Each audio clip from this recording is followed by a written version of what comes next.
welcome to another episode of the Big Brothers of the Destruction podcast. I'm going to tell you this right now.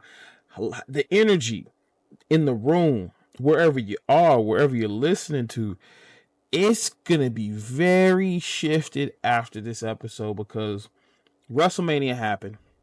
Some of the predictions came through, some of them didn't. But one thing for certain, John Cena is the new heavyweight champion, universal champion, and we got a lot to talk about. First and foremost, it's the Masaku. It's your boy, Swag Switch in the building. What can I say? WrestleMania. It was okay. You know, it was okay.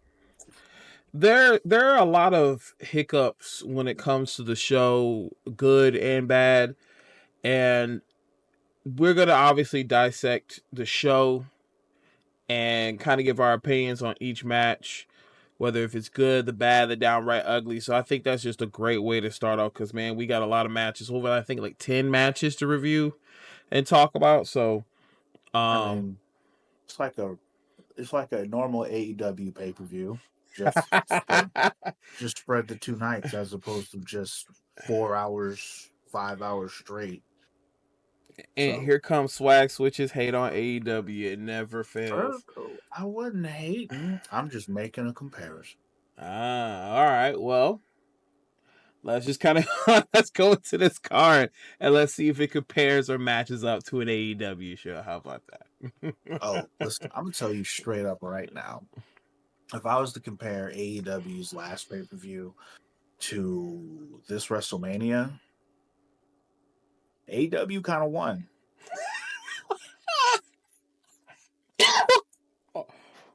What? As I'm getting into this, there was a discussion in the group chat that was something I was going to bring up, but I couldn't bring it up because of the fact that WrestleMania was so fucking close. And so it was the fact that, like, a lot of guys in the group chat were all like, WrestleMania's kind of feeling mid. And when you look at the build up to WrestleMania, because that's what they was kind of referring to. They were like, you know what? There's nothing that has happened that made me feel interested in wanting to watch WrestleMania. And I was like, really? And they gave their reasons and whatnot, but I was like, and the reasons that they gave, I couldn't quite myself agree with them. But then it had me wondering, I'm like, do I have rose-colored glasses on? Are they seeing things clearer than what I am? But I dismissed it because after that little conversation, it was a very fire SmackDown that happened, and things have kind of sort of continued on as they did. However, once WrestleMania has come, I don't think it's so much that I had rose-colored glasses on. It's just the fact that there was a lot of build-up and a lot of expectations, and they dropped them. They dropped them hard. Talking about dropping things very hard. Gunther and Jey Uso. Number one. Go ahead, speak on it. Sure. Go ahead, speak on it. Sure. My predictions, my discus lariat was a miss, which it was supposed to be. All right, that wasn't.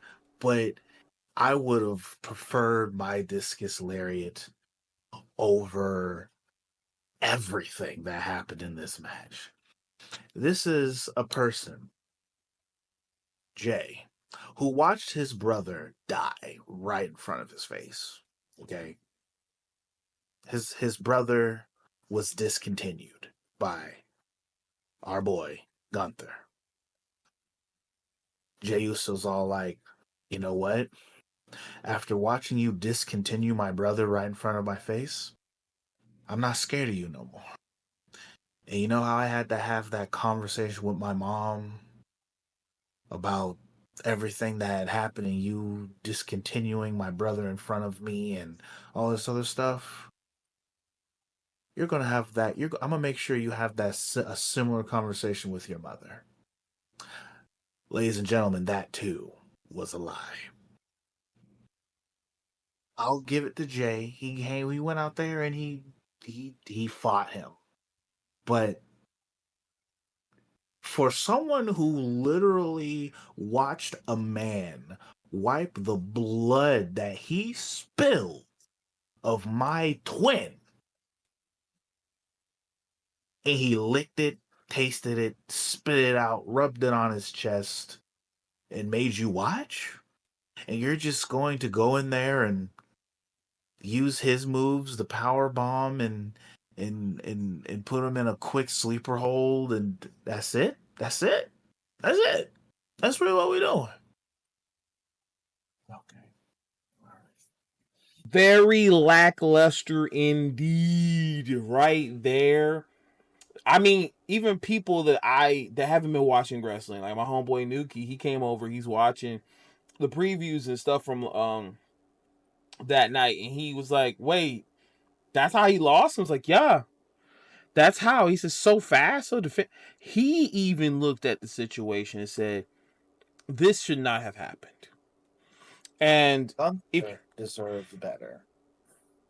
if you go to the YouTube channel, they even agree. Apparently, Jey Uso winning the title has gotten over 40,000 dislikes, 40,000 plus dislikes compared to the 27,000 likes. So the audience is already showcasing that the win was not earned. And I have to say, even watching his post show interview, I don't know if this man was drunk. I don't know if he's just got the jitters. He's just not able to talk all of a sudden. He was talking before, like when the bloodline stuff was going on. Maybe Paul Heyman was writing that stuff, but like he can't talk. To me, I don't he know. can't talk. You're right. It's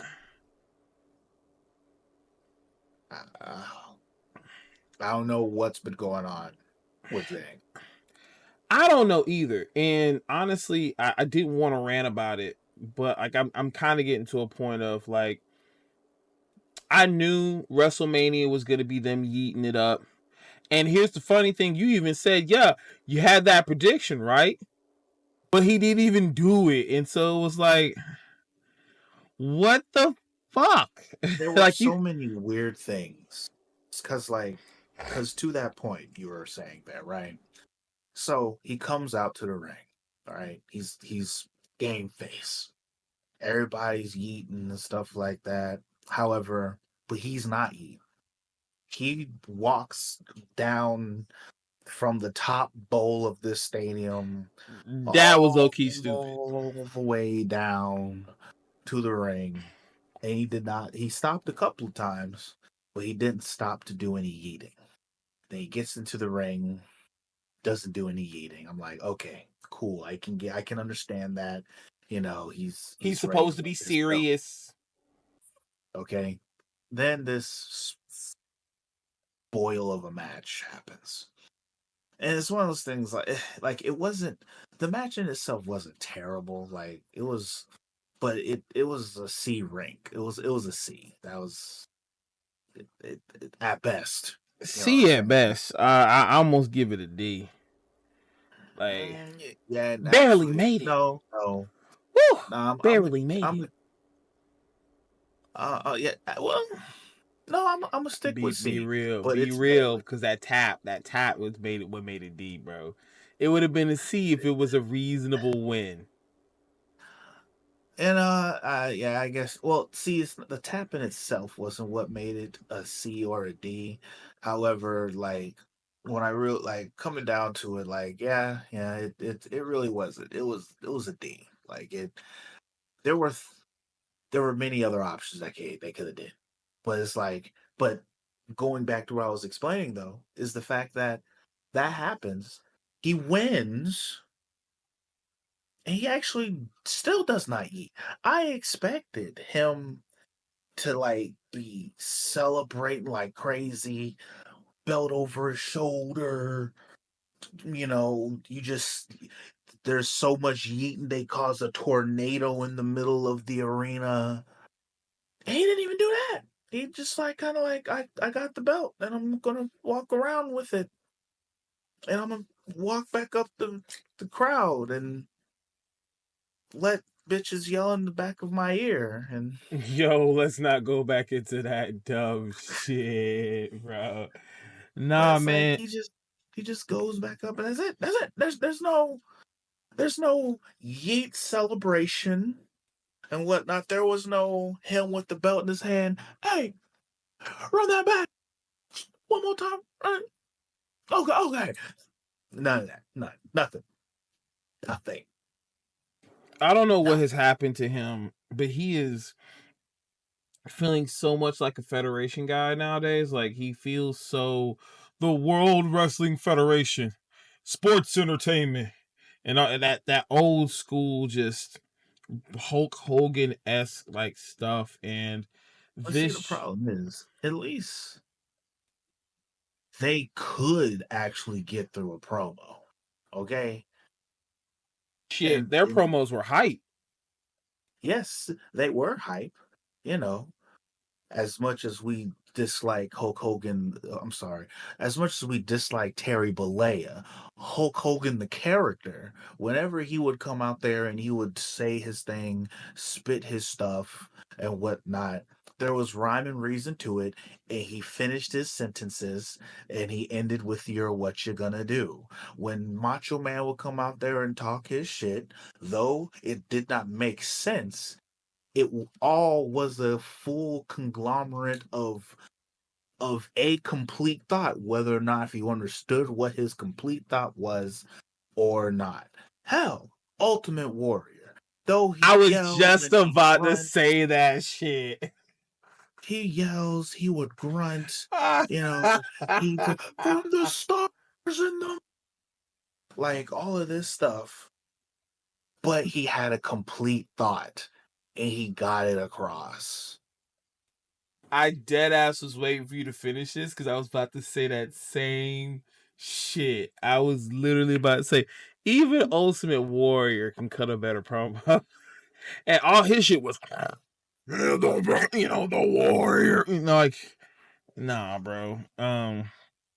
That's crazy. We could talk about this match, this feud for hours, because this alone was the frustration that we both had going into this Mania. All the other For the whole matches, time. all The the whole time. all the other matches were like, okay, we'll see what happens. But this one was like, man, you They can took make or us break it. listen, they took us on this little small tiny roller coaster that was up and down, up and down. We don't care. Okay, we kind of care. Okay, we don't care. Oh snap. We care now. And what did they do when we got us to care? They didn't give us the loop de loop. They didn't give us a corkscrew.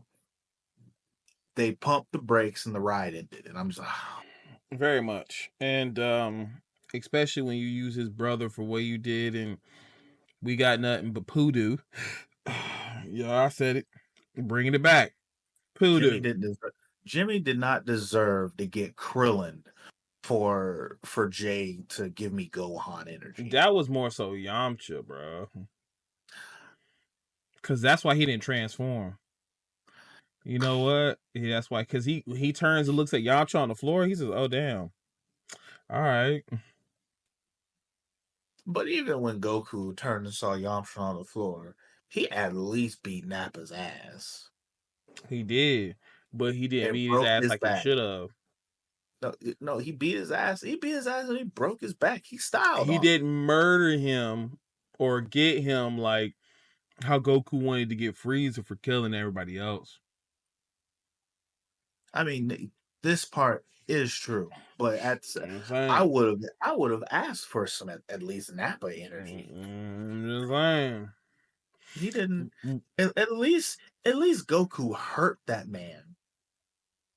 Jay didn't hurt nobody I said this. besides. I remember saying this that yo Rikishi must be kissing Hun. kissing Paul Levesque's ass, bro. Or maybe Hunter was like, man, I'm tired of Rikishi tweeting and saying all this stuff about his son not being champion. Let me just go ahead and do it. And we're going to make him a transitional champion because he better not get no long reign. He better not get no 6-month reign. It got to be max 2 months. That's because it's 2 pay-per-views. Max 2 months. And that's not going to happen either. And I don't think he's going to hold it for 6 months. I think he's going to hold it for a little bit. They're going to, if anything, right now, he has to hold it so that they can, for me, he needs to now hold it to now make it actually believable. Well, I'm saying, that's what I said, 2 months max. He's probably going to hold it for 2 months max. Now he's going to have, I think he's going to have more. He'll have a Kofi reign. Kofi wasn't even that damn long. Kofi only had 1 defense. It was more than 2 months. Kofi only had. Who did he defend it to after he lost it to Brock? I mean, when he beat Bryan, I could have swore his next opponent was Brock. No, he had a lot. He definitely had it longer than that. Hold on, bro. I'm blanking on exactly. I could have sworn, bro. Hold on. Kofi title defense. I could have sworn. Okay, so he's not moldable. He's lasting for 180 days. Okay. His WWE Championship reign was 180 days. Let me see here. Showing tag team. I'm not seeing the heavyweight title. Let me see his defenses. Defenses. Okay, every title defense he's ever had. Let's go with this. All right, boom, boom, bam. All right, so apparently he went against Seth Rollins. He went against Daniel Bryan, AJ Styles, and why am I drawing a blank? Sami Zayn. He actually had a match against KO. He had one at Super Showdown with Dolph. Steel cage with Dolph. Why do I not remember any of these things, bro? Against Joe, he beat Joe. That's no. No, he went against fucking Orton, and he went against Orton twice, bro. And then Brock Lesnar, because that was when they was bringing up the whole back when he called him stupid and all that. Man, look, that was a reign. Apparently, I wasn't here for. I guess I wasn't existing. I must not have been watching the product because I don't remember none of those fucking matches. And you're not about to tell me that was the case. But I mean, Kofi's a great person. Kofi is a great wrestler. I just don't, for some reason, remember this reign. I don't remember it being that long. This many matches. No, that definitely did happen. And crazy. Unlike their match that they had at WrestleMania, his reign matches were good. Damn. I also feel there's a part of me that feels that New Day had an unfair play for WrestleMania. But their match was dry. It was that was the next match, right? It was indeed. Because we had 2 duds of a match. 2 duds. Both of them for titles. Let me put it this way. Freaking the Street Profits deserve this spot. Not them. Bruh. The Street Profits would have stolen the show if they were. Depending on who they were going against, though. Fam, it does not matter. It could have been going up against the Machine Guns. They could have been going up against DIY. Kale. If it would have been Pretty Deadly, that would have been even better because they're good people, good wrestlers, good NXT tag team that came up but this, what we got. And you would have thought that this would have been better. A lot of people in this went and were saying this whole card on the Saturday was just another Raw. It literally was another Raw, and then the Clash of Titans outfit that the War Raiders were coming out with Ivan and over was it was it the second guy's name is Ivan and I don't know why I want to say Crowbar, but Eric and Ivar. Eric and Ivar. There you go. Excuse me, Eric and Ivar, and they're wearing outfits from the game. And I'm sorry, they look like it was going to a convention. Yeah, Like they did look goofy. it looks so goofy, and I'm like That shit this. was funny. And Matt was sitting here. He was talking about, man, they should have went out with the biker gimmick and did this and that. And I was like, man, shoot, that'd have been more convincing. Although I feel as if that their hands might have been tied with that one for some reason. Nah, I just feel like it's because of the Clash of Titans game and being the sponsor. Which also, let's talk about WrestleMania, the sponsor. You know what I'm saying? Not our sponsor, but just the sponsoring ship of Mania. It was literally Mania, the sponsor. That's all it was. Every match was sponsored by something, had some kind of addition to it. And I don't know how you feel about it, but it was just like after a while, it kind of got annoying. Like literally every match had some kind of sponsor or connection to something, whether it was ice cream, it was fucking chips, hot and spicy something. Huh? Ramen, fucking Minute Maid, like games, which also Fatal Fury getting the main piece of the mats on for Mania, crazy. I don't know how big they think this game is gonna be, and I'm a competitive fighter. Not Fatal Fury, Mark of Wolves, Gara. I believe she's not gonna be Marco Wolves, but regardless, it's Gara. I'm really big in the competitive fighting games, and I know this game is gonna be great. I just did not expect it to be in the front or the main slot of a mat at Mania. That was crazy. That was crazy. I mean, it was, especially for like with the way that they're advertising. I'm actually now want to look it up and see like how much money does it cost to get an advertisement in the ring for WrestleMania or period, not I just feel like WrestleMania. it's gonna be a lot of money. It must not Oh, be that much money.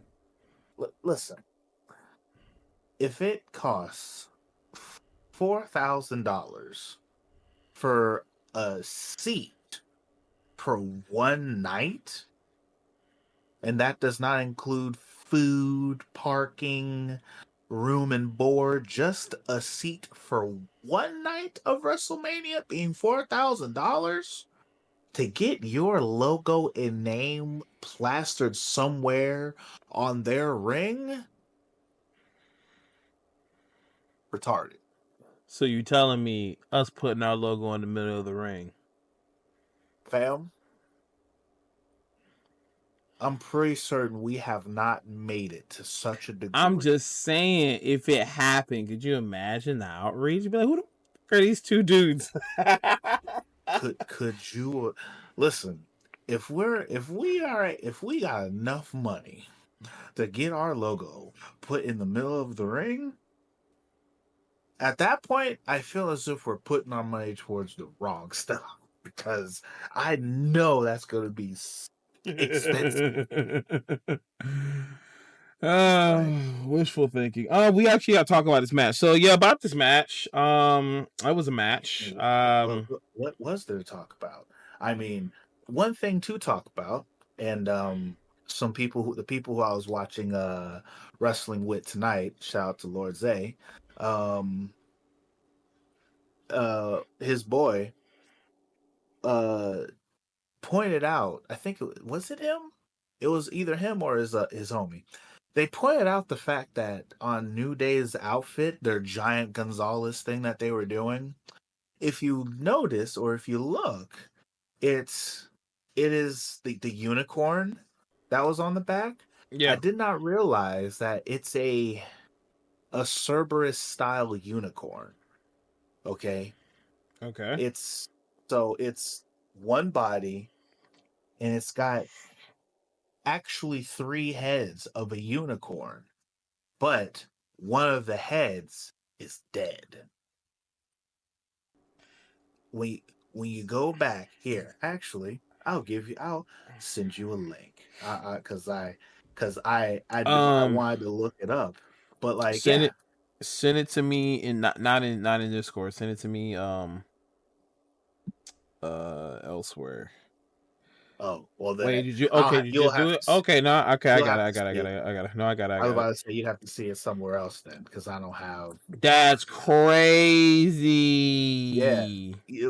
like, and we was talking about That's how stupid their outfits were, which they kind of wow. the Giant Gonzalez aspect of it was but the picture on the back, because I didn't catch that, but they put me up to speed about that. I was like, oh, That's cold blooded. okay, cold That's indeed. cold fucking blooded. I couldn't. Oh my gosh, I didn't even see that. I didn't even see that. Yeah. But I mean, like, the overallness of that match was the fact that New Day did, bad guy tactics and they got the W. However, though it wasn't like a whole bunch of bad guy tactics. Like, they kind of want that shit clean, to be honest. I mean, pretty Like, much you had I to. mean, Shit. outside of the fact that, like, Kofi Kingston held his foot down so he couldn't kick out, and the referee didn't see it, but it was like, eh, eh. But I mean, it was whatever. Those tag team belts weren't doing anything. War Raiders have just kind of sort of been skating around, walking around with them. So hopefully, maybe something will come of it now that New Day has it, because New Day is New Day, and New Day's. And they rock. I'm playing. I'm Uh, playing. I'm playing. I'm playing. I'm playing. Unless somebody says, "Oh my God, here we go," Shawn Michael. His words, not mine. Very, very heartbreak kid esque. Okay, sorry. What are we rating this? I'm rating it a D. oh, absolutely. A D it It is. was. It was. I'm also gonna make a But clip of every one of our predictions that we got right from the video. So I'm gonna make a clip on that one. I honestly think, like, a lot. It's weird because, like, a lot of my predictions, because with my predictions that I had, there were like the prediction that I would love to have happen, and then there's the prediction that I know is gonna happen. And so almost all of the ones that I'm like I would love to have happen really didn't happen, which is kind of okay and kind of sorry, because I think my WrestleMania predictions would have been so much better. Like this one being Jade going up against Naomi. This was the first good match of the night, Yes, which was and surprising because I was worried about Jade, because she's been, she hasn't been having the best matches, but greener than a fresh cut lawn, greener than the money that I don't have, but very green. And she held her own. Definitely held her own this match. I did love the spot that she almost dropped, and probably I think she might have dropped her on her head a little bit. The um, electric chair switch to about power bomb, gets the Jaded 1, 2, 3. A lot of these feuds, man. There's so much. There was such blood feuds. They just ended it like normal matches. Like there was I no agree. blood feud. Like afterwards, like okay, the Jay incident with that match. That was a blood feud at that point, right?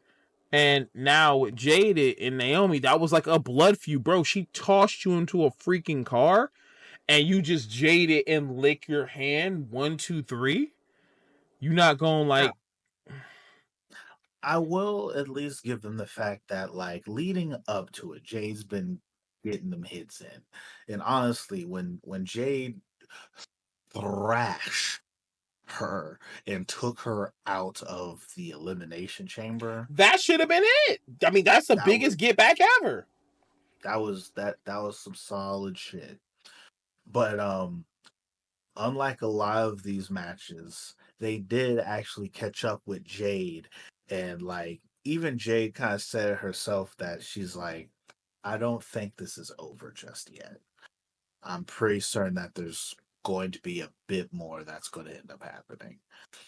And though I'm kind of like I'm cool that they did that, I feel as if they should have took it the next step forward. And then like while she was out there talking about all that, Naomi came back through and hit her with some of that. Yeah, fam, this ain't done yet. Let me beat your ass right here, and then get like pulled away and all this other stuff. But it's whatever, I guess. I really would have preferred it end with Naomi winning, and I said that because I feel like that would have been better for the story. But we'll see where it goes. Maybe there might be the rubber match at Backlash. Either way, this match was definitely a B. Definitely a B. There were moments where it could have been a C, but Naomi definitely saved the match with her, in ring background. And it's crazy too. I've always been a fan of Naomi as a person. I've met her before too. Um, her wrestling styles feels like it's not diva, but it's definitely something really good. It's definitely something really good, and I feel like that meshes well with Jade, who's supposed to be Miss Powerhouse and everything. So, match was well. I want to give it a B. I want to give it a solid B. Listen, Naomi she is a solid in ring individual. She's one of those ones that like you could put her in a ring with anybody, and the match almost has no choice but to be good. Mm. And this particular match kind of showed that. Now I will give Jade her props because she's kind of sort of been she's been in the incubator a little bit, and so like it was obvious to see why. And I feel slowly Jade is kind of sort of coming into her own and figuring out what this character that she is right now. She's like the character that she's kind of portraying is like she's like this, she's playing like the stoic superhero character type thing. And so like that's kind of sort of like her spot. But it's like compared to what I know she could be, because we all saw what she was doing at AEW. It's like I feel like trying she's trying really hard to get this particular character that she's doing over, and it's tough because I feel like it might not truly be her Are kind we of talking thing. about Jade, correct? Yes. Okay. Yeah, no. Naomi, she I was say yeah, I was she TNA. That's what I was like when you said AD. I was like, wait, are we? I thought we were talking about Naomi. But yeah, continue. Yeah, you're good. no. Naomi, she's fine. She got this in the bag. She knows what she's doing. Listen, she's a great heel, all right? Like she's I, a I've better heel than never I could have ever I've never you've never expected her seen. heel. No, I mean I've seen her as a heel. It's just her heel was very like oh, I'm a bad bitch, but like this has layers to it. Like her character Oh, feels like it's gonna have layers that we're gonna just keep unraveling or just like exploring more down the road. So while I thought the win would have been helpful, so that way she could start developing her character more and be like, I got Jade, now I got to get Bianca. You know what I'm saying? But Bianca's in a program right now that doesn't look like it's gonna stop. I mean, I can understand on that one, but like I also know Naomi, because of the fact of like the type of heel that she's cooking and becoming and whatnot, she don't need the win. She's going because she'll get hers once again real soon when it comes to all of this, because it's far from over. But overall though, like Jade, she did her thing, and I'm happy about how that match went. And it was also like the first really good match of that night. And then we go into the next good match of the night. But of course, this match had they would have had to try to make this match garbage. LA Knight, Jacob, Fatu, fam, fam. And I love me some LA Knight. Like I love me some LA Knight. but I've also grown very attached to Jacob Fatu. Jacob Fatu got people out here using and quoting the term dog walked more and more than I would have ever expected. I've been using the phrase dog walk ever since the Brawley movie. All right. Because that is what dog walking somebody is. That's definition term. And Jacob Fatu out here grabbing the leash and putting it on people and taking them for a stroll right now. Now, as our new United States champion, it was a solid match. I could not. The only thing I do kind of wish we would have got, but at the same time, I'm still okay with it, was like I wanted to see a bit like figure out the bloodline interference because there was a little bit of a story of Jacob and what's left of the old bloodline or the new bloodline. They were kind of butting heads a little bit. They weren't seeing eye to eye, kind of thing. But then last SmackDown, they had a tag match and that they kind of he actually said, "I love you so low" on SmackDown. So I was like, oh, I guess they've made up now. And then Solo came out there with him, but he wasn't there at the ringside. Jacob Fatu beat this man squeaky. The beautiful thing about it is, yes, it was squeaky, but I wanted it to be a squash. I wanted it to be a squash because of just how Jacob Fatu, he's been going against Braun Strowman. Those should have been like heavier matches. Like obviously they were, but like to go against LA Knight, this should be a cakewalk. He should be dog walking this motherfucker. To me. That's just this is me more so fantasy booking. Like obviously it's a Mania match. You gotta let it build.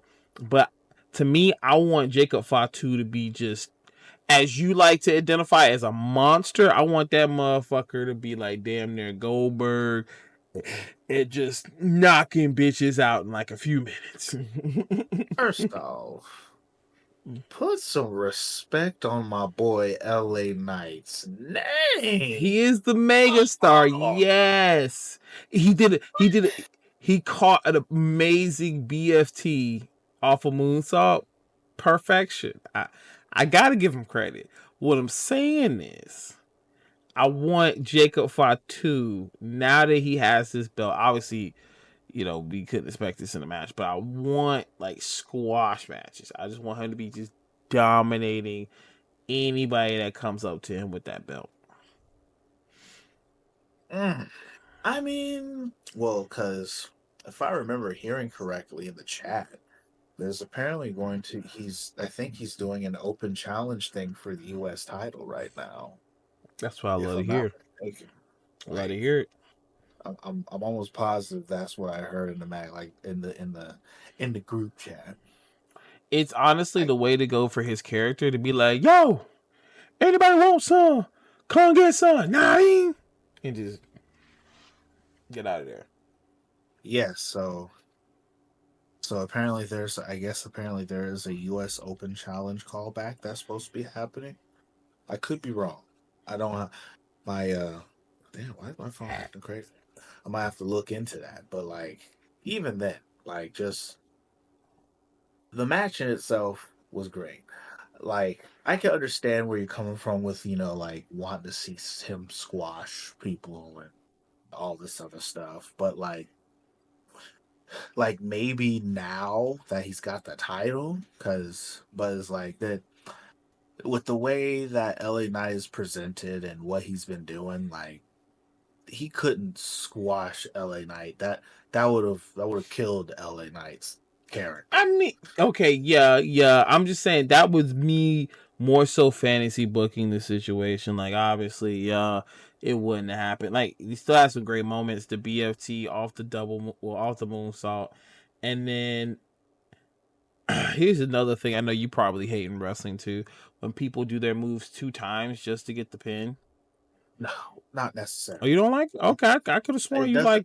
doesn't bother me. It depends. It depends on the situation, and especially if you're someone who is like only it has you got that you just got one move. You know what I'm saying? Mm-hmm. Because when it comes to finishers, there's layers to this and whatnot. So it's like it's all in how it's done. You know what I'm saying? Like I don't have a problem with false finishes, but it's how you use them and how you do them. All right. Okay, that's valid. That's valid. So with the way that everything happened here, like it made sense. And also because of the fact that Jacob Fatu is Jacob Fatu, it also still made sense in it on itself. And I do like the fact that after he won, he went back in there and beat the hell out of Ellen.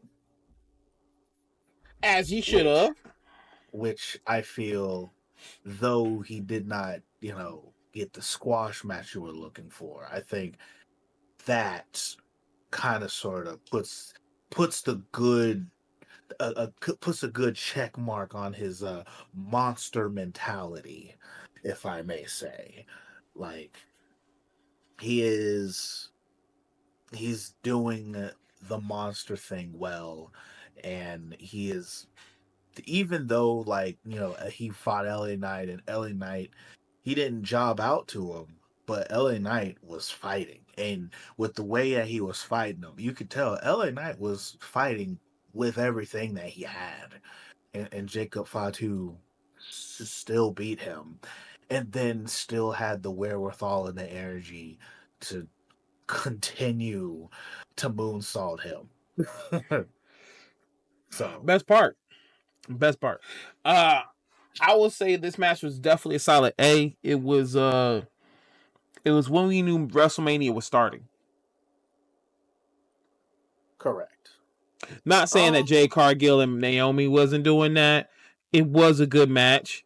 But when I say that, and that's no disrespect to any of the wrestlers beforehand, but this match was what brought the live, like it made you wake up and be like, okay, that was a spectacle, right?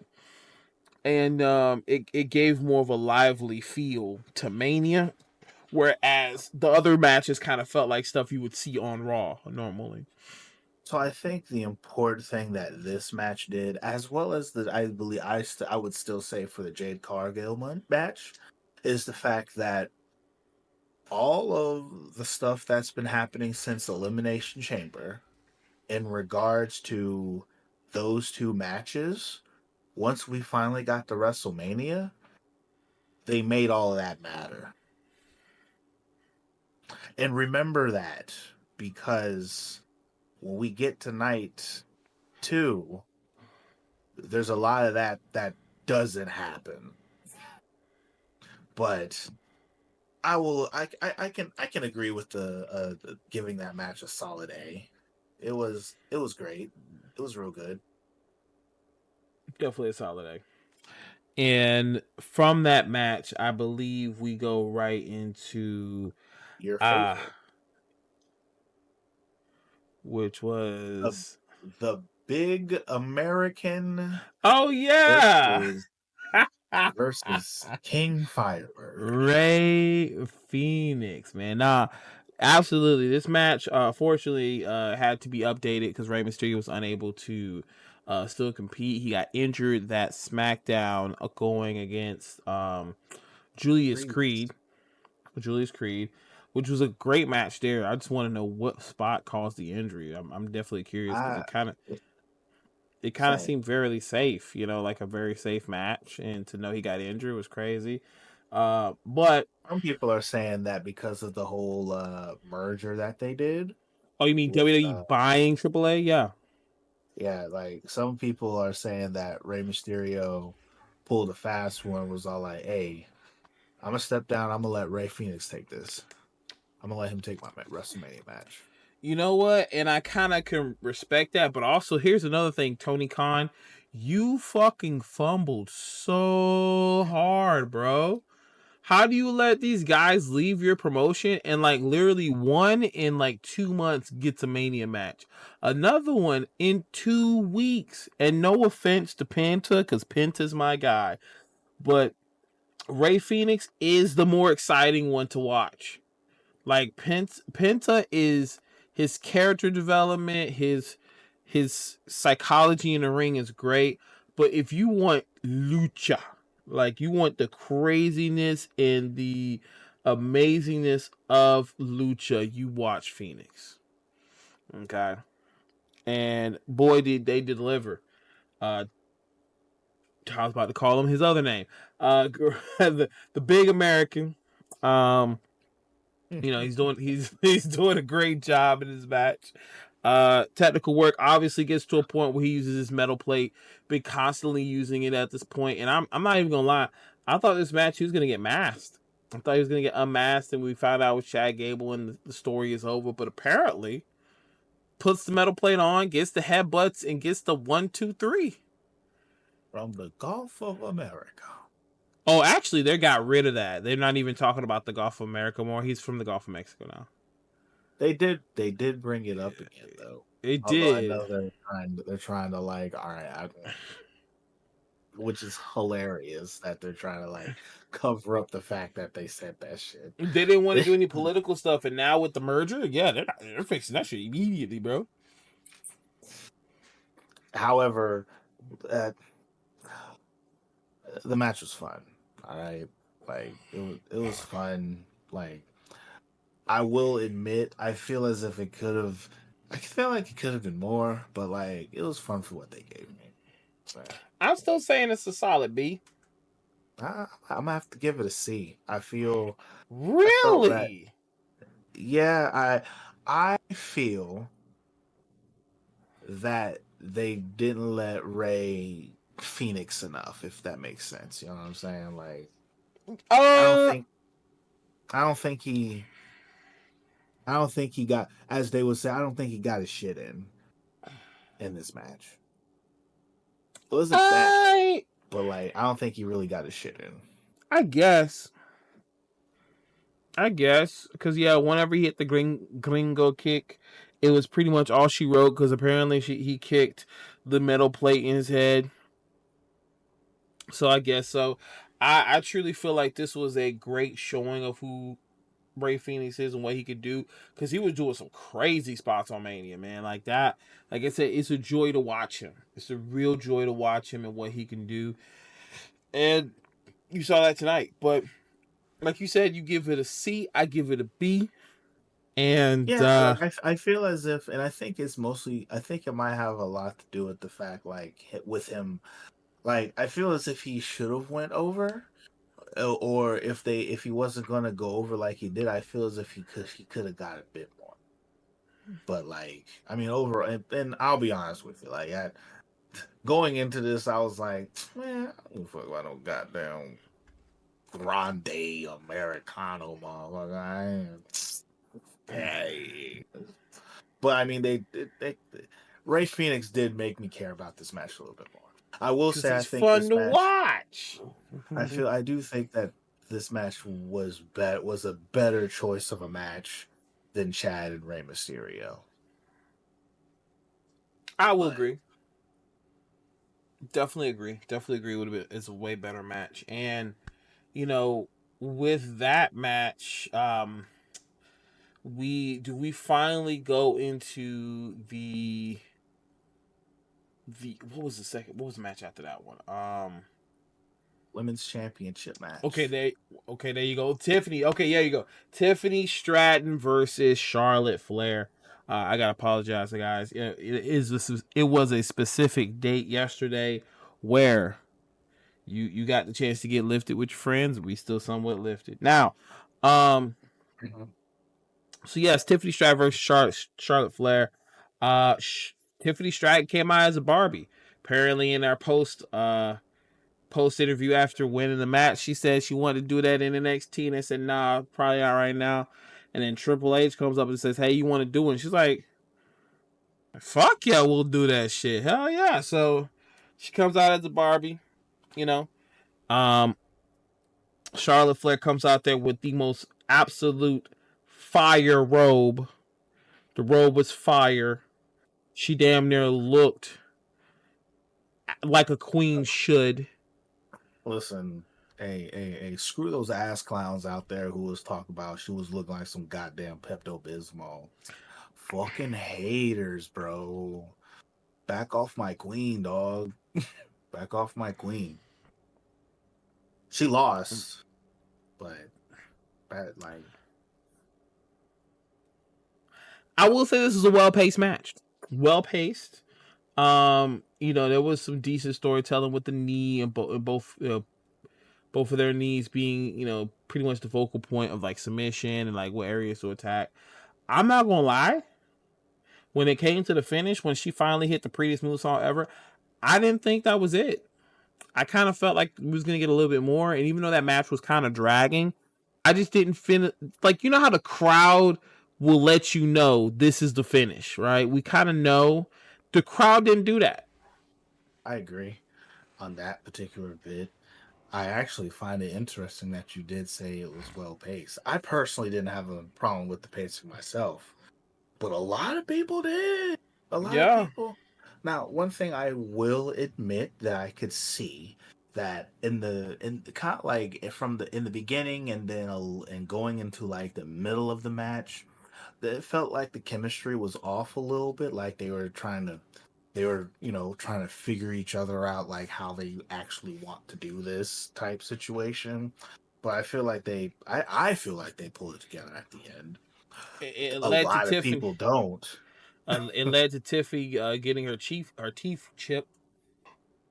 Oh yeah, Tiffany got beat the hell up. Like Apparently, she got her teeth chipped, so that's one thing. So hopefully she can get that fixed. But she got uh, teeth chips, got the freaking knot on her head. Like this it was a rough match, but I liked it. I thought it was good. They was hitting each other hard. They made me believe that they wanted to beat the hell out of each other, and they actually did. very much. It was, like I said, it was a decent match. I'm giving it a B. I'm giving it a B. Um, I think I'm barely giving it a B. I'm barely giving You're it a giving it a B B because minus. Minus. like it would be a B. Like I don't want to say C, but like I'm barely giving it a B, and that's only just because of the fact like I know they could have done better. You know what I'm saying? Like, because I've seen Tiffany's matches. She has fire matches. Excuse me. She has fire matches. And granted, I know a lot of people just like to hate on Charlotte Flair because she's Charlotte Flair. And so sometimes they just be having them those instead of rose colored glasses, they got the blood seeking glasses where they just look at Charlotte Flair and they're just like everything she does is horrible and it's wrong and it's bad and fuck Charlotte and we hate her and da da da da. I mean, She can't keep yeah. a husband. And so it's like, but I feel sometimes people just let that hate cloud the fact that she is legitimately that good in the ring. And so, but but hey, maybe I'm just a big Charlotte Mark who, slobs on everything that she walks on. So who knows? You know what I'm saying? But regardless of how that goes, fuck you, first off, over here talking about some don't be mad because my female of choice is better than yours, okay? Tiffany Stratton? Period. Just period. We all know that she let her get this dub. Charlotte would have won that, but she didn't tonight. She'll win later. She couldn't even hold herself up in the promo. Well, I think she looked like handling my title right now. Nah, bro. Anyway, um, that match was a B. Great job to both Charlotte and Tiffany. Keeping it professional, even though adding some spice to this match because, again, before that match, there wasn't that much hype for it. They were able to make it spicy, make it watchable, make it enjoyable. It gets a B from me. It gets a low B from Swag Switcher, And I think from there, because Mania felt like it was going by really fast. So I don't think this was the main event next, was it?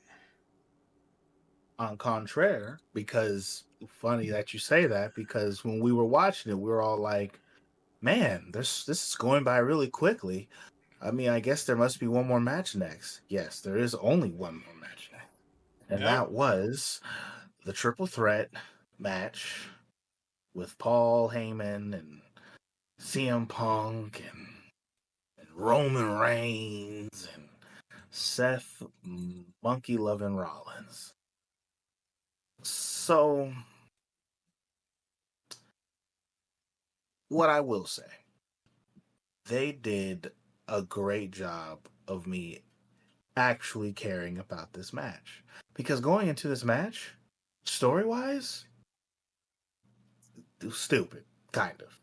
Like, it was cool, and then it was all like, oh, that's it? Okay. And then some weird stuff happened, and then it was like, what does that have to do with anything? What do you mean you have Paul Heyman owes you a favor, Seth? Like, I don't. Why? What and when has Paul Heyman ever interacted with you for him to owe you anything?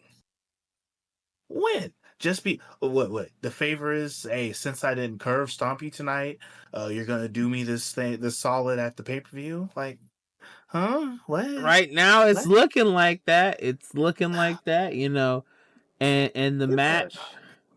the match was crazy in the good way. By the way, it was a good way, good back and forth. One of the spots I did love was when everybody did their signature on each other. So like, um, Rome, I think either Roman got GTS or like Punk tried to GTS and he got speared, and from the spear led to Seth getting the curve stomp and he passed out. I can't remember if it was like maybe he hit Seth with it and Seth like flew off and then Roman hit him and then from that he hit him with the curve stomp. So that was a really cool segment. Not really cool segment. That was a really cool spot. A really cool spot in that match. And we get to a point where Paul Heyman has to choose between CM Punk and Roman Reigns. He grabs a steel chair. Roman sees it. Punk sees it. He passes the chair to Punk. And through the disbelief of Roman's face, he just can't believe it. He actually low key starts. You can see he like starts to cry, like a little bit, like no, like it's actually happening. And then it actually happens.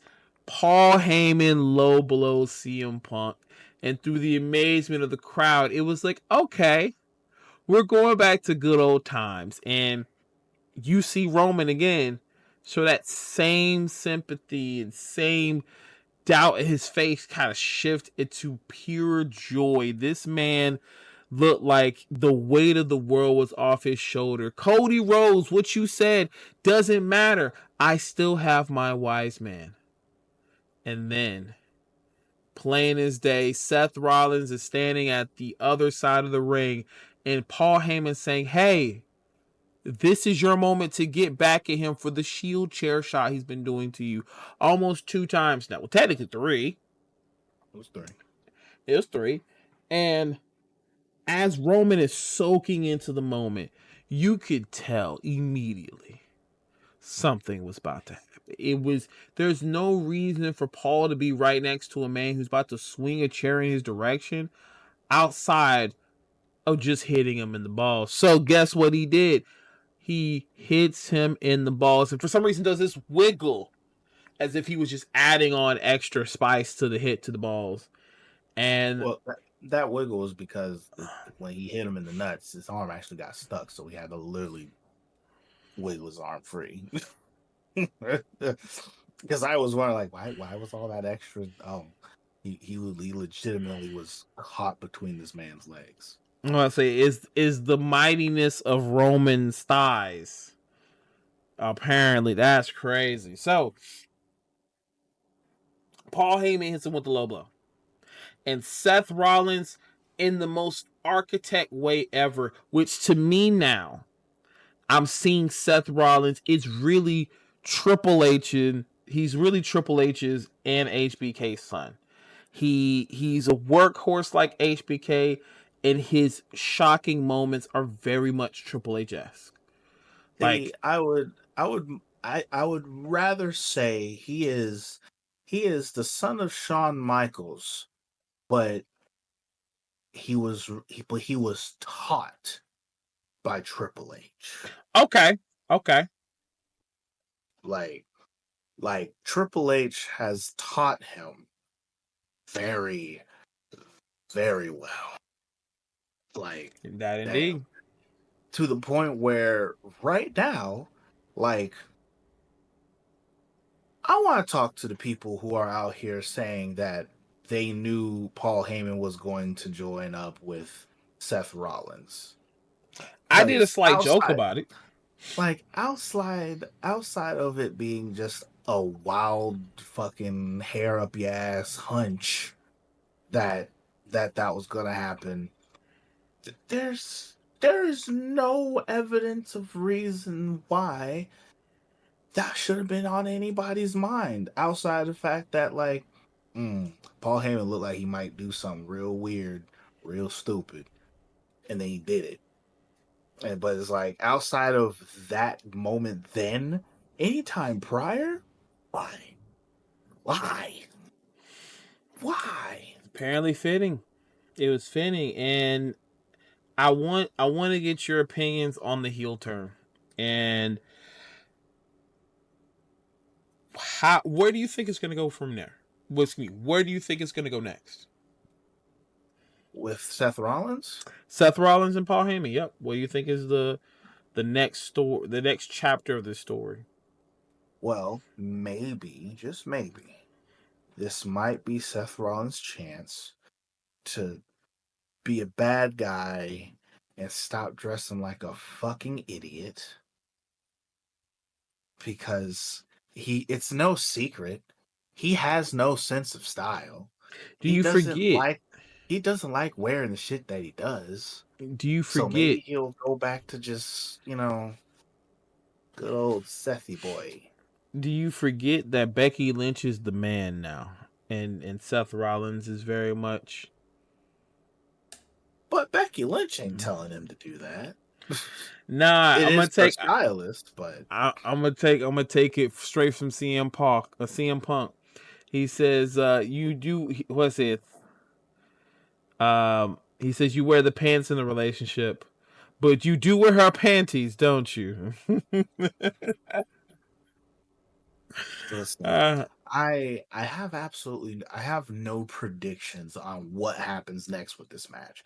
To be honest, with the original predictions that I made, I had no predictions for what was going to happen on the aftermath of this match. Like, if CM Punk would have won, like, in my mind, it's just like, all right, I guess we just go on to the next segment. If Roman Reigns would have won, then I was just like, all right, I guess we just go on to the next segment. If Seth Rollins would have won, first off, it didn't make sense for Seth Rollins to win at the time. So I was like, if Seth Rollins would win, I absolutely have no idea what would happen next. But I wasn't thinking about it because I guess foolishly, knew that wasn't going to happen. And now here we are. A whole bunch of I don't know what the heck is gonna happen. Which is and nice. and that was night one. It ended with Paul Heyman and Seth Rollins leaving the ring. Roman distraught, not knowing what he needs to do next, not knowing what he's gonna do next, walks off the ring, walks out the ring as if somebody just told him, "I don't like you. You got cooties," and he just is sad he can't pick up the girl of his dreams. And then CM Punk looked like he went to his favorite restaurant for his favorite treat, and he saw they just ran out and they're not making any more, and he was just distraught as well. Uh, They both got dumb. I will have to say this it's very close to an S rank, only because the heel turn threw me off. The heel turn, it's kind of making it an S.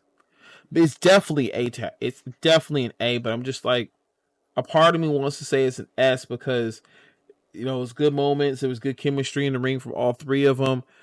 The spot with Roman and Seth about to do the Shield power bomb, and he says no, I'm gonna smack on the face and there was some really great spots, really great spots. So I low key want to give it an S, but I kind of want to give it an A. I'm definitely going to give it an A in that particular department, and it's because of the fact that, like, especially compared to the matches that were had, like there was story being told. There was things happening in the match that kept me hooked in and whatnot. I will say they could have calmed the fuck down with the false finishes a little bit.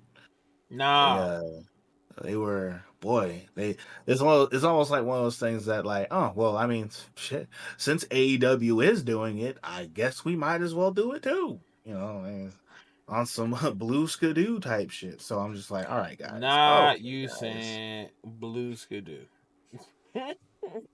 listen, WWE looked at them and said we can too, and they false finishes everywhere. Technical difficulties over there, bro. Just readjusting my chair. That's it. Oh, well, Readjusting my yeah, it chair. was like, it's a solid A. And it's like, because for at first I felt like it was probably going to be like a B minus, but like it was a match I didn't care about, and they made me care about it, and that's all I can ask for, I guess. As a As wrestling where fan, as where the first match was a match I cared about, and they made me really feel upset about caring about it. But uh, going into night two, aka the real fucking WrestleMania, as far as I'm concerned. Okay, I will agree. I will agree. like this, like night two actually felt like WrestleMania. Freaking like the first going off rip with the first match, Io Sky, Bianca Belair, and Rhea Ripley. My only gripe, my only gripe with that match, I don't think Bianca should have took that pin. I don't. Rhea Ripley should have got pinned tonight. Rhea Ripley should have got pinned tonight because fuck her right now. Like she, fam, you already know where I'm coming with this.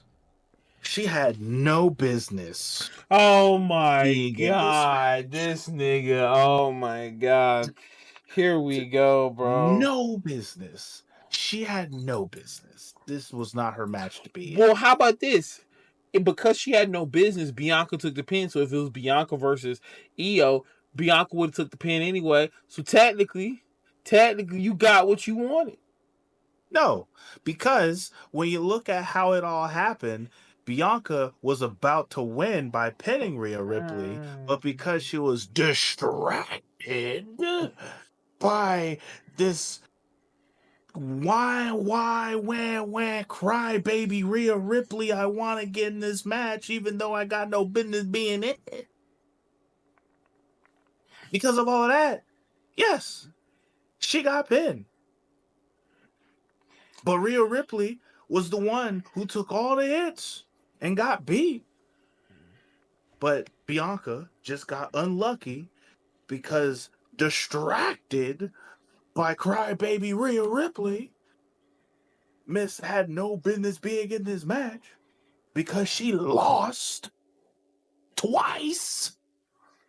Look, Twice. look. He made it official.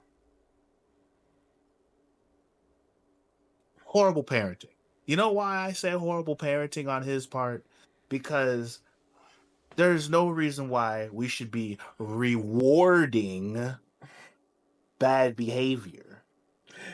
As for someone who doesn't have kids, I'm gonna let you take that, and you have the full examples and knowledge of that. So I just feel like this match was Listen, great. oh no, the match was great. It was fucking slapper.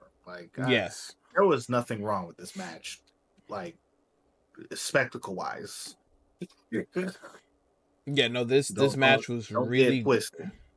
this Great match was should really have been great. in there. This match was really great. Um Honestly, I think the best part was the combination of, I think it looked like it was about to be a double power bomb, but it was kind of like a face buster because Io like backflipped or something like that. She landed this like it was really interesting top row spot. It wasn't your typical what you would see in most matches where they do the I'm a power bomb you suplex thing. Like it's so done. It's so overrated. Sometimes I'm so tired of seeing it, especially when it's like two people on the buckle and then two people. It's like, bro, it's too much. Stop. So this match, I'm definitely giving an A. Definitely giving it an Oh, A. oh yeah, I definitely give this match an A. Like, if anything, out of all of the matches, this match is the closest one. This match was the closest to a S I could possibly have done, but I'm not gonna give it an S. It's still gonna be an A. A It was to solid. now. So Which was missing in my WrestleMania. I don't understand. I'm kidding. I'm kidding. I I'll fuck about the motherfuckers like that. so next after that one was that the Damien Priest. Yes, Damian Priest and Drew McIntyre. That was Um, oh, go ahead. well, I was saying it was solid. You know, like I feel unlike the previous night, this one was a match that its build up met the outcome. I do think they could have gotten a bit more street fighty with this match. Like I feel like they was like street fight light, but you know, Completely valid. Completely valid. I mean, we did get that table spot. We did get the Claymore with the kick. No, excuse me. His head on the opposite side of a chair, and he does the Claymore, which is kicking his head into the chair. Um, I knew Drew needed this, and oh I think yes. I think some people said Damien needed this, but no, Drew needed this. He's been losing. He lost 2 Manias now, and then he just hasn't been getting the break. He was almost in he's not in Penn Balor territory, but it was starting to get Penn Balor treatment where he's like, oh cool, he's all talk, but he's losing the big ones. But unlike Finn Balor, um, Correct pin. And I we gonna listen. get into why it's pinned soon. Uh, unlike Finn, where Drew McIntyre has Pin. his matches, when it comes to how he loses, Drew McIntyre he loses with grace and a bit of triumph. Like he lose, but like you had to fight for him to lose. You know what I'm saying? Like him versus what was it? What was the last? What was the last like crazy? The last his last little match that he had, like where he lost. That was the big You talking about loss. Damien? Oh, not Damien. You talking about Drew, right? Drew. Um, Because well, it was the elimination chamber. if you're So, thinking about the Punk matches, but going to like the Punk match, right? okay. Like where like he lost, but like it was like one of those like he lost, but the person who won, how they won at what cost? You know what I'm saying? Is like so he's been losing in a way where it's like it has not stomped his shine out, unlike Finn. He's been losing in a way where Pin. his credibility has been destroyed a little bit in that particular department. But like as far as this went though, like I will say I am surprised that they didn't let Damien get this win. And even more so, I'm a little surprised at how much they let Drew McIntyre beat Damien's ass. Like it was decently back and forth, but to me it felt like that Drew was taking it to Damien. But overall, it was a good match. I give it a solid B. I'll give it a B too. B because I like the spots. I like especially the double table spot, and they were actually using decent weapons. I feel like it was a great. Honestly, that would have been no. The EO match was a good opener. Okay, I think that was a good second. It was a good second. I took that back. I take that back. And I think it was in the right spot because yeah, yeah. the match that happens next, Intercontinental title, Bronathan, Penta, Finn, and yo boy Dominik Mysterio. I knew it, motherfucker. I said that shit.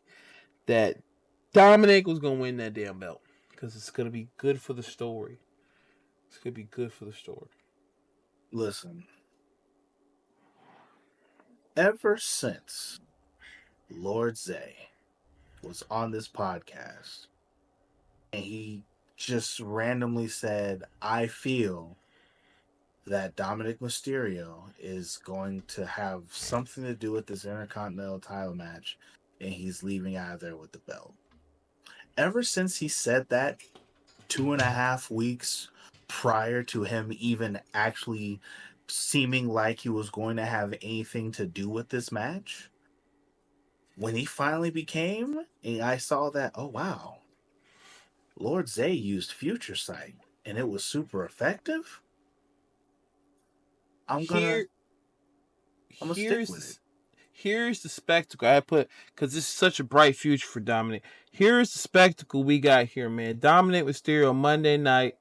We gonna watch freaking cinema as Finn buckles down and the Judgment Day starts to break, and Dominik Mysterio, he's finally gonna shine, and he's gonna shine so much that you're gonna have to wear shades like me just to see what greatness comes up next. But when it comes to the match, what are your thoughts?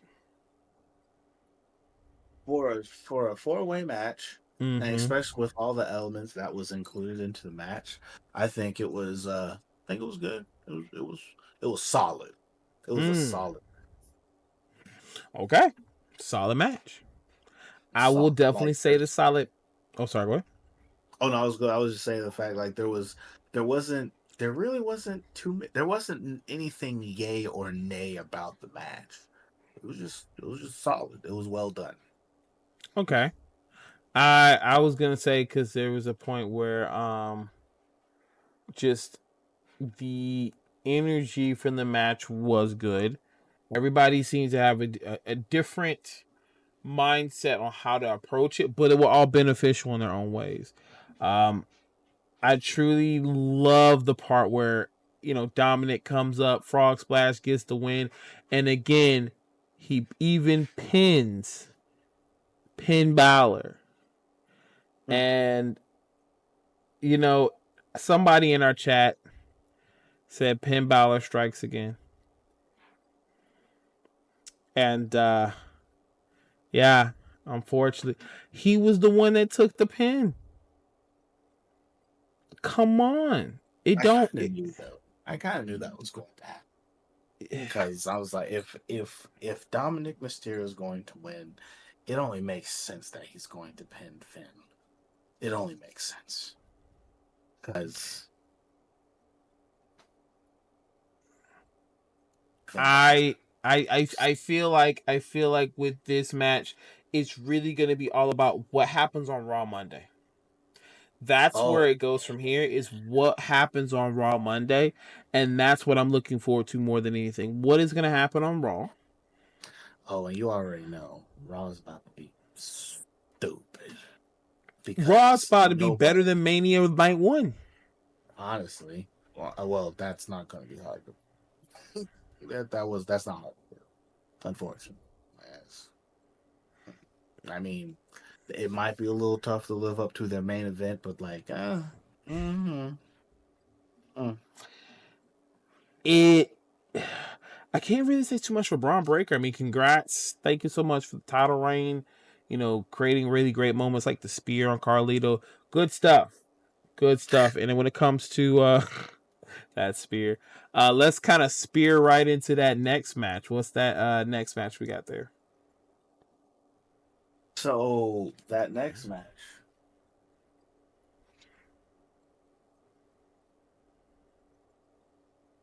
Randy Orton. God damn it.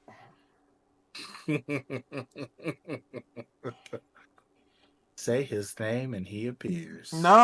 No.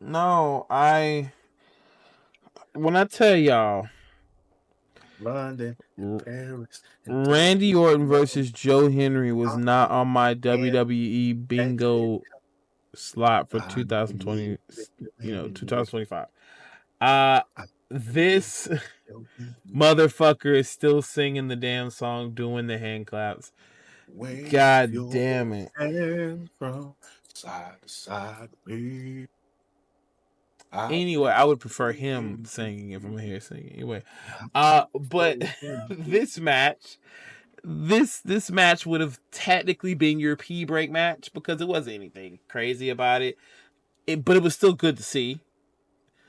it was Obviously, it, this one was definitely for the spectacle of it all. It was the fact that we saw and witnessed a whole TNA champion, belt and all, in our WrestleMania.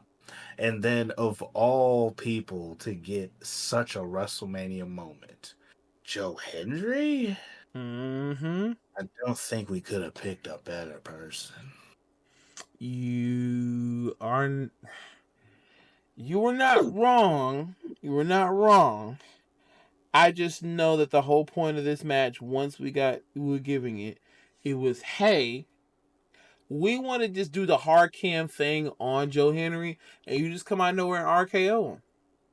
And then that was to me like that. There's even memes on it already. I haven't sent it to you, but there's a meme of it already. It's just Joe Hendry, and then the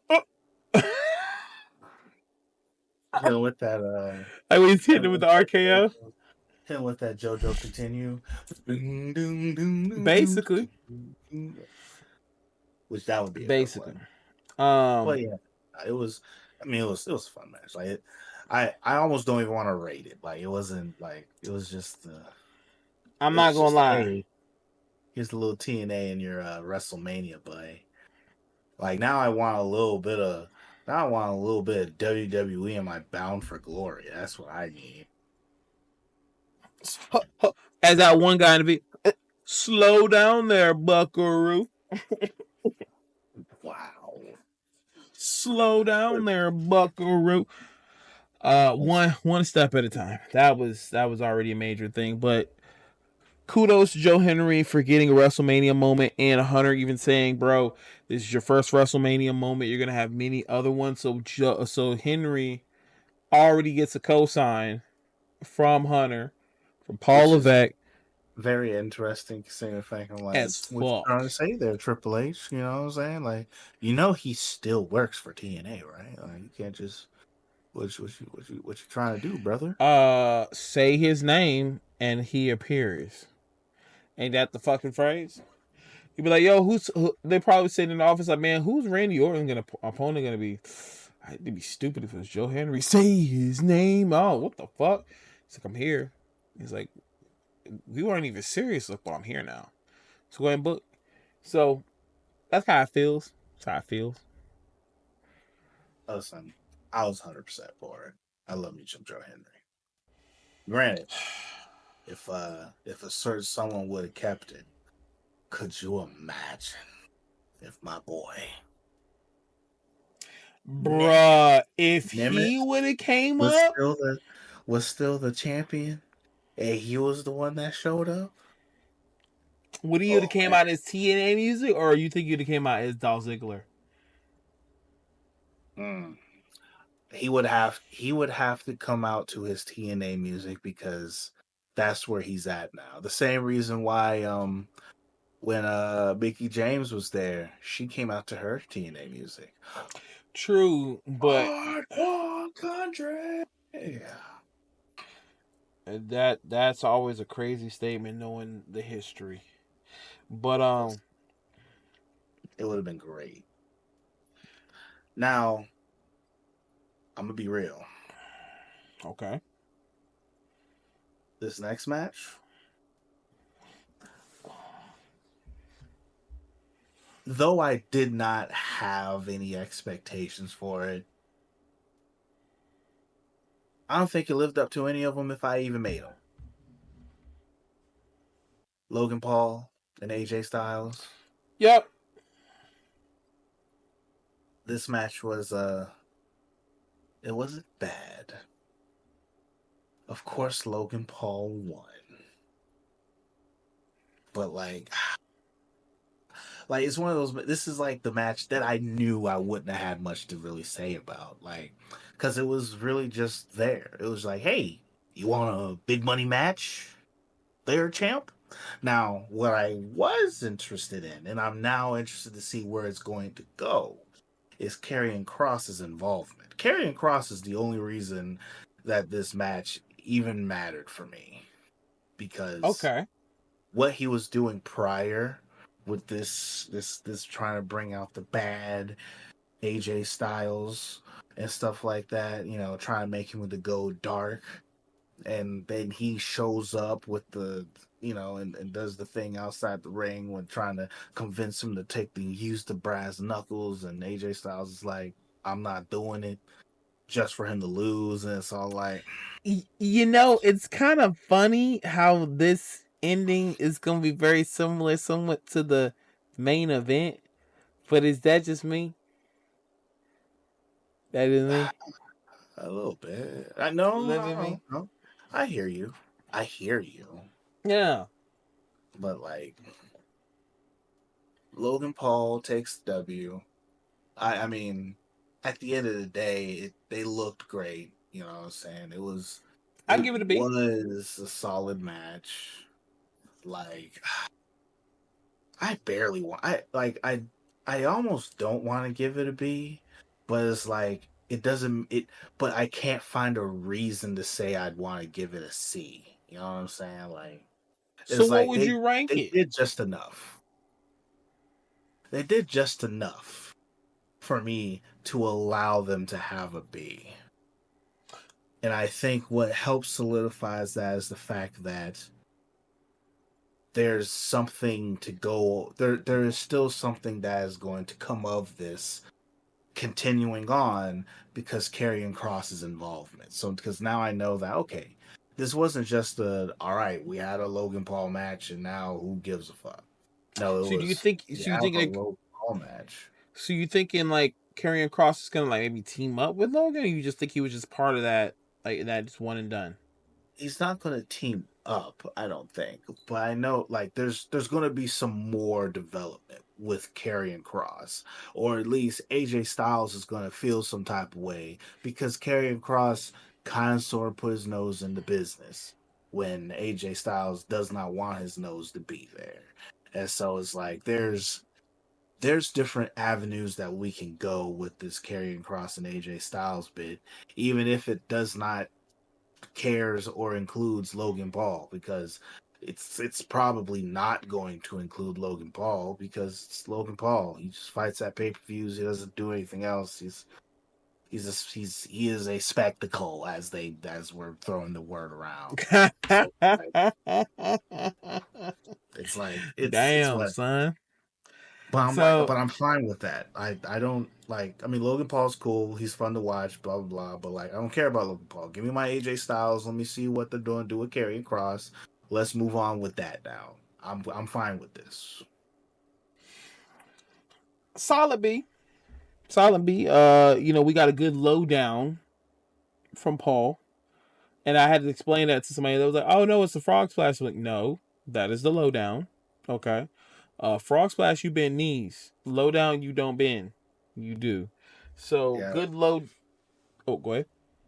I was like, yeah, frog splash. You bend the knees and stuff.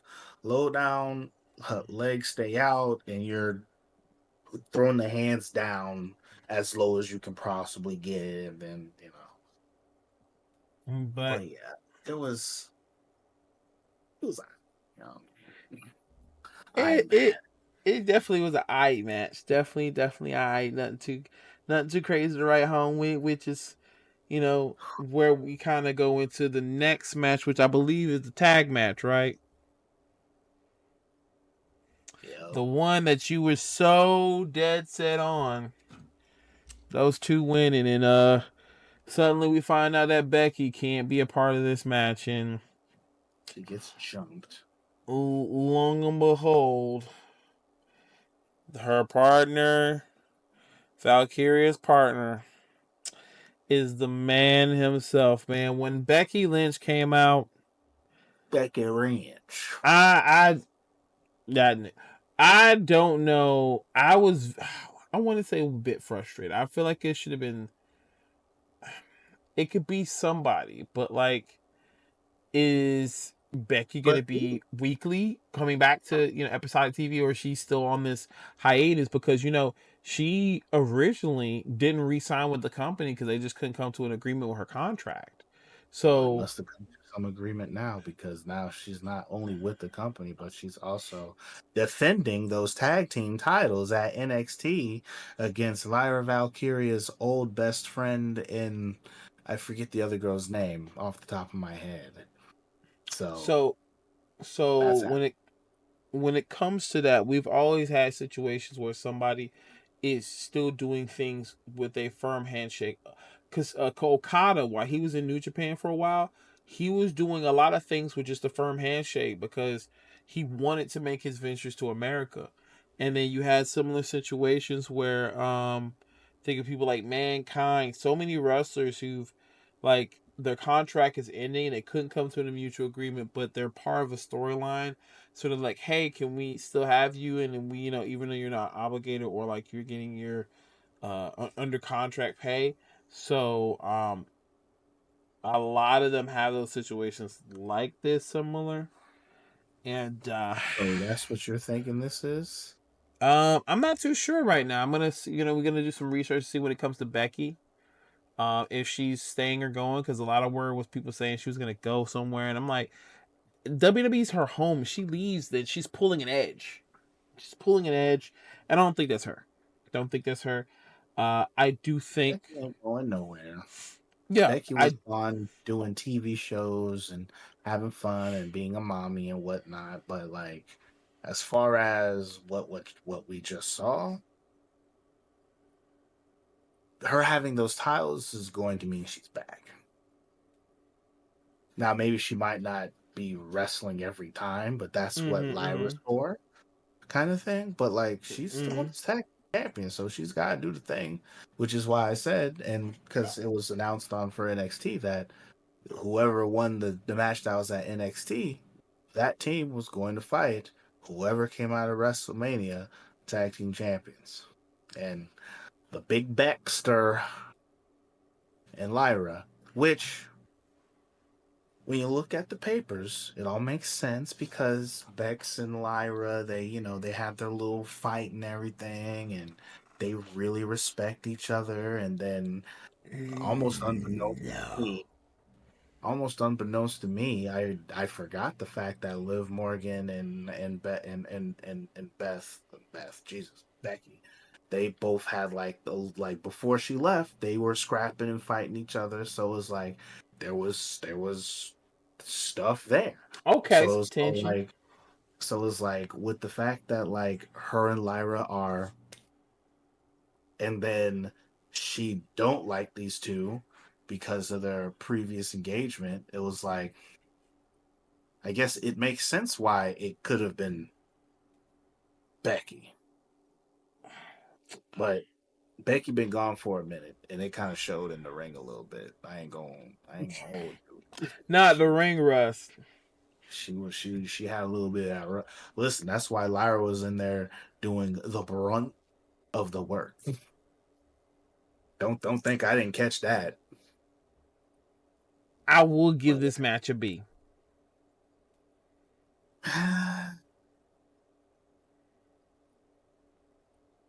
Me put my personal feelings aside here.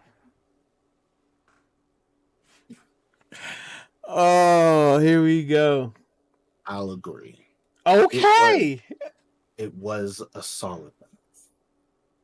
All right. It was a solid match. It wasn't terrible. It was, granted, Beth Phoenix, not Beth. Jeez, why do I got Beth Phoenix on my mind right now? Get a load of this. But Becky, Miss Lynch, the man, the man, she a little rusty, but I'm sure she'll pick it back up. But like, outside of that little bit of ring rush that she kind of had going on, like, nah, it was solid. Lyra held it down. Liv Morgan and Raquel, they stay doing it. So I'm just like, okay, all right. I enjoyed it.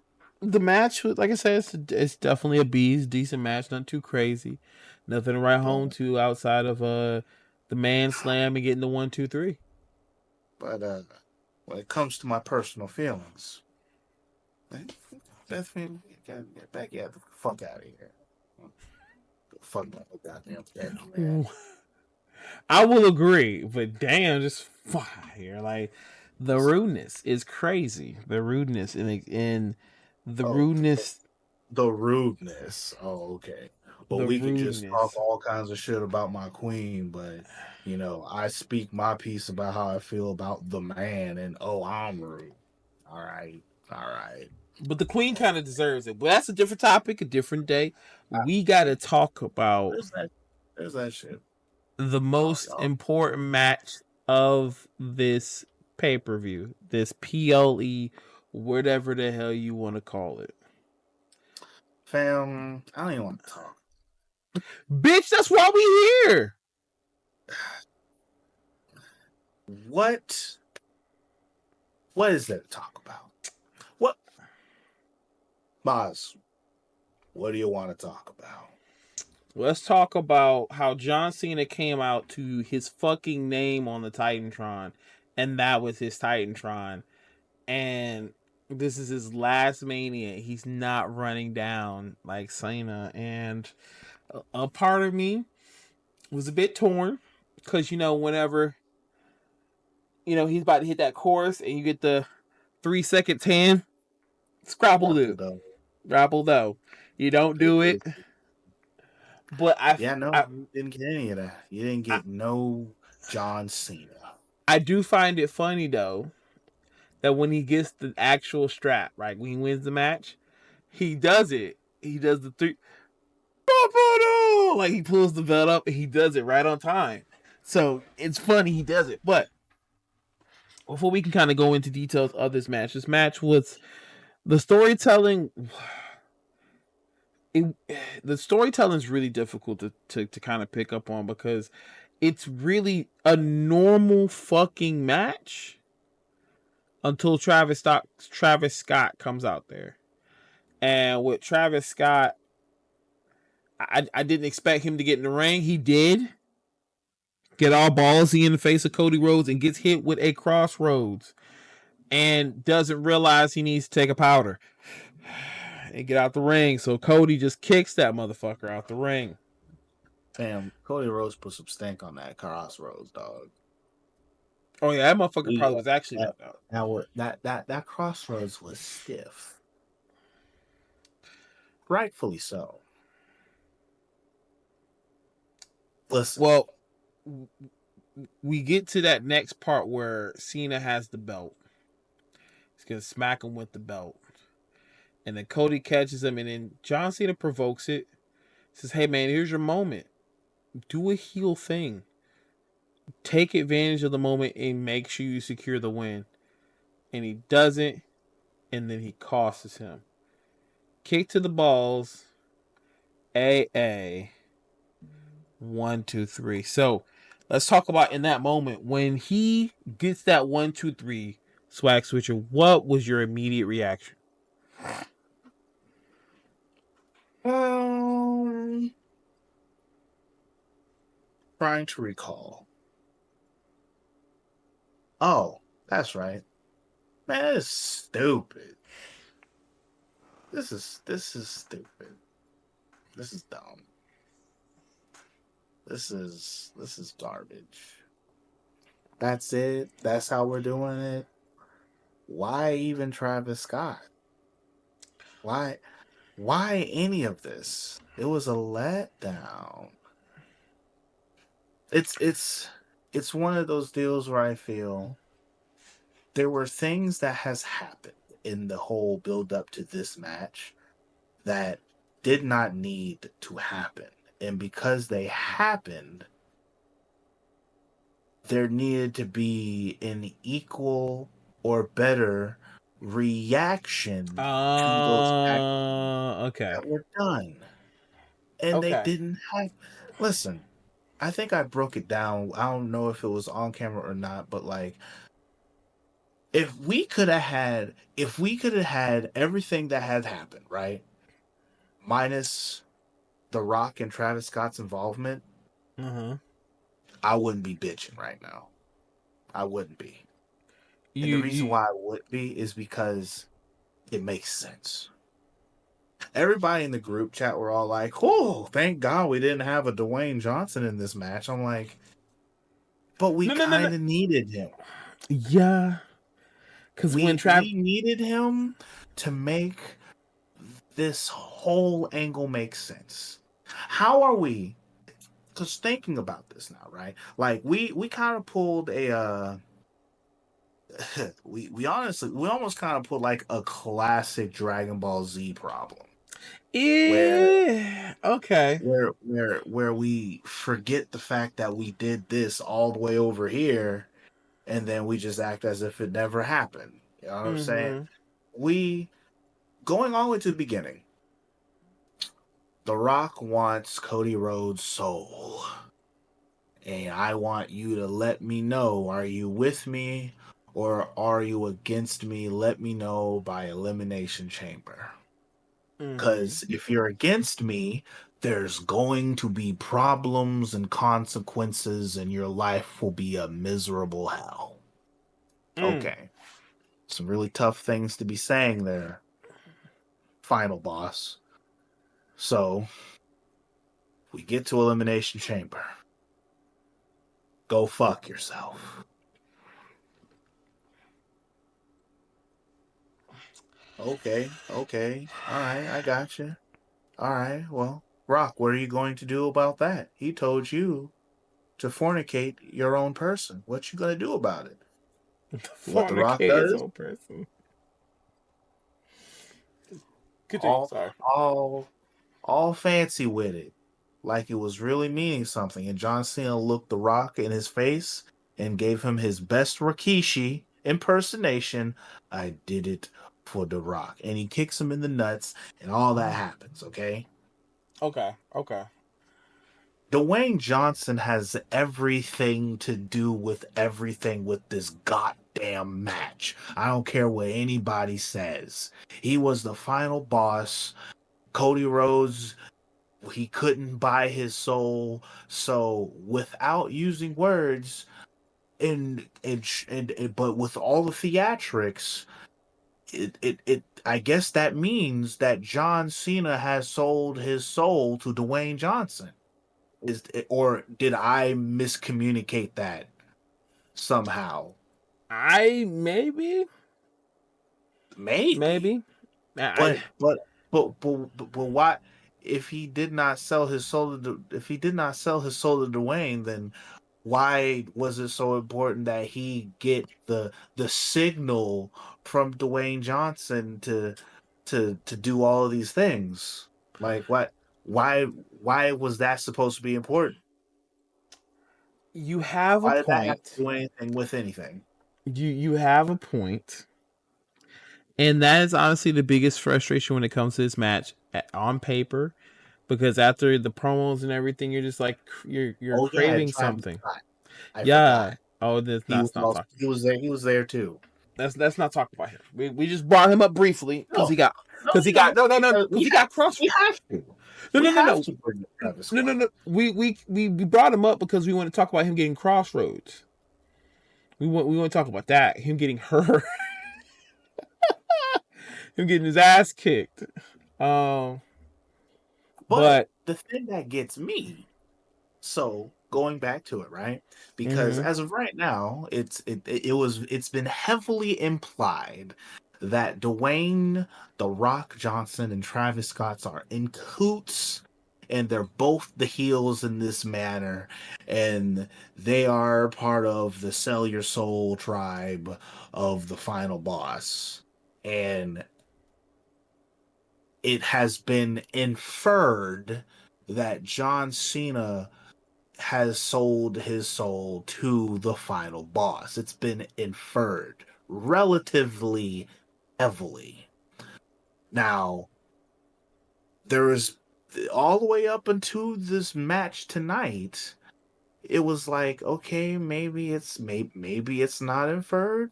And then Travis Scott comes out. All right. And he comes out, and John Cena's all like, there's my backup. There's there's my piece of this final boss pie. There's my stuff. He's all happy and joyous because he's like, yep, this is exactly what the fuck I need to get the job done tonight and leave out of here with the title. Yes, sir. That man right there. Oh, Travie, my boy. he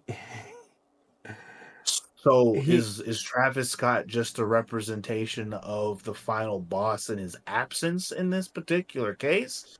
Because once again, this is now tying in the fact that okay, so John Cena does have some kind of ties to his soul being sold to the final boss because mm-hmm. he would not have this power to summon Travis Scott to come down there to the ring to aid, maybe. I will say this much: when it comes to the match, it was fairly decent. The ending wasn't what I was expecting.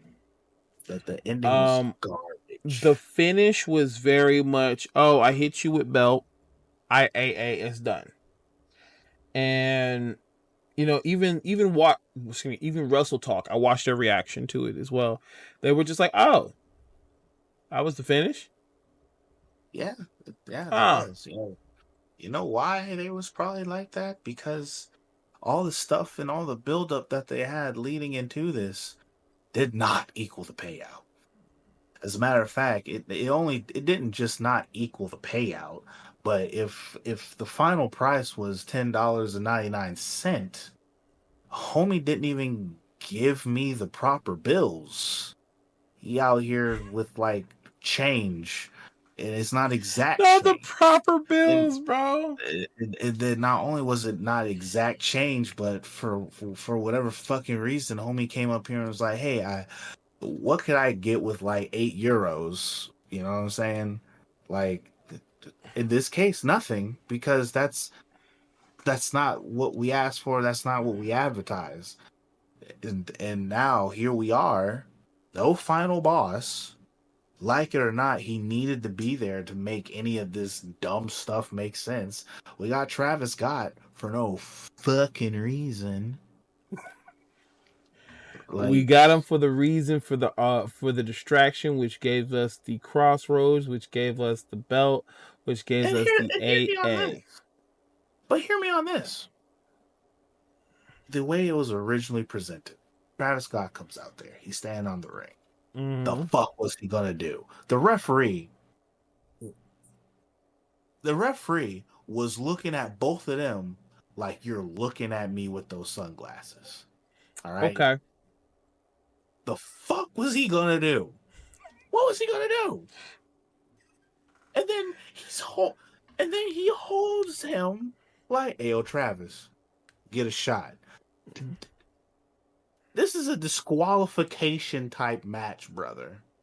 There's a reason why we didn't do anything until after the referee got knocked out. The referee was up.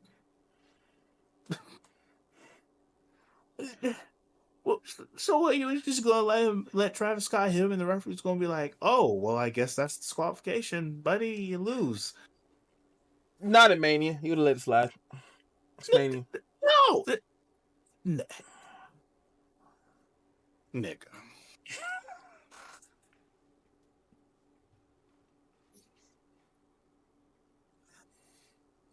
You sound like them AEW motherfuckers, dog. Where it's all like, it doesn't make any sense, but like, that's exactly what should happen, though. Like, It's honestly what you got. It's literally what you got. It got like you got a main event with Seth Rollins and Paul Heyman, which you're like, what the fuck? And then you get John Cena winning the belt, which I knew was gonna happen, and honestly the story I wanted, but how he did it and how it wasn't the grand spectacle. Like we've had 2 WrestleManias where those main events were like that was like the Avengers, my guy. And do you get this mad lackluster one? No tricks, no nothing outside of Travis Scott, but and you get it go 1, 2, 3 in the show, and then it just didn't feel like it ended the right way. You're correct. It did not. Mm-mm. Let me put. Actually, I would. If Travis Scott was not there, Mm-hmm. it would have made everything that happened make 1,000 times more sense and a bit more meaningful. If we did not have this whole final boss fiasco in the very beginning, Mm-hmm. because that was a big distraction to everything with the story. Because up until this point, we're all like, okay, we get it. You guys are going to have these talks, but like, what about the final boss? Because it's not actually been answered this whole time. No one has said Mm-hmm. anything whether or not if did John Cena sell his soul? Like, did he actually sell out to The Rock? Or because right now, at this point, it's kind of like, no, he didn't sell out to The Rock. He just, I guess, used The Rock real quick as a very, very brief distraction so he could kick him in the nuts. Like, if that's the case, then why did he need The Rock to tell him to do it? Like, if The Rock wasn't going to have anything to do with any of this at the end, like, it's stupid. Absolutely Waste time. dumb. Waste It time. was a waste of time. I mean, putting my feelings aside here, the match was not bad, C. I give it a but C. like, but because the fact that I gotta add, it's a C, and it's a low one because they the build up absolutely missed it didn't meet it did not just not meet the expectations. The build up completely missed the fucking mark. I'll agree. And I'll agree. There wasn't a spectacle behind. I mean, I really thought this match was gonna be crazy, man. I thought this match was gonna be crazy, and it was crazy. All right, crazy predictable. Crazy predictable. We got Cena as champ now. And now I'm like, man, Cena is your last run, man. Make these next couple of matches memorable. Make these next moments memorable. And he's staying in character, even in the interviews and everything. And that was WrestleMania. And yes, this was a very, very lukewarm mid Mania. It was just it wasn't disappointing. It was just more so it was shocking. that this was advertised the way it was promoted the way it was, and you know, you looked at some of the matches like we said before, and it was just like, I don't know about that one, and it showed. It showed Mania turned out to be the I don't know about this one. Listen, like it got me going back to that comment that I saw in the group chat. I'm like, man, did I actually have rose-colored glasses on this whole time? I'd like to not think that I did. Like, I think there was substance to this WrestleMania. They just failed to deliver. And then they Overall, got, WrestleMania was a C. and then you got Stand and Deliver coming up to them. Tell them, I'm not. Hey, look, WWE, you want me to give me an ad? I can talk about your stuff in the future, but I will agree. WrestleMania was a C, definitely a C. Listen, Stand Deliver was better. Damn. Damn. Well, Mania unfortunately did not hit the mark as we thought it would. We had a lot of preparation, a lot of hype in matches. I would say my predictions went well. I had a couple of mishaps. Same thing for swag, but man, when I say this Mania could have been better, uh, it, especially with how they were advertising, it could have been better, but it wasn't. But it wasn't bad, but it wasn't good. It So wasn't bad. It was not what was advertised. there you go. There you go. So what are you guys' thoughts in the comment section? Please let us know what are your thoughts when it came to Mania. Do you think it was good? Do you think it was bad? And what do you think you would improve about it? Give me your give us your ideas of how you would make Mania better, whether if it's updating a match, whether if you're putting on a specific match. Let us know how you would have made Mania better in the comment section. And again, thank you so much. Please be sure to hit the like and subscribe button to follow up with any other videos we'll be doing next week with the podcast. We'll be coming back with the hard questions and giving you our wrestler. If we were wrestling right now, what would be our gimmick, our character, our finish, everything? We will be doing that, and I'm building it, and I'm legit thinking about if I was actually in the ring right now, this is what my name's gonna be. So, it's gonna be a blast, Yeah, no, and it's gonna be a blast. Well, hey, get a load of this. So it's gonna be a blast. Um, and please, like I said before, share, like all of the good stuff to help us out to promote to other people who can listen to the podcast as well. So until next time, it's the Masaku. it's your boy, the most disappointed swag switcher of all times. It is what it is. And WrestleMania is over. Looking forward to Raw. And we'll see you guys soon. Deuces.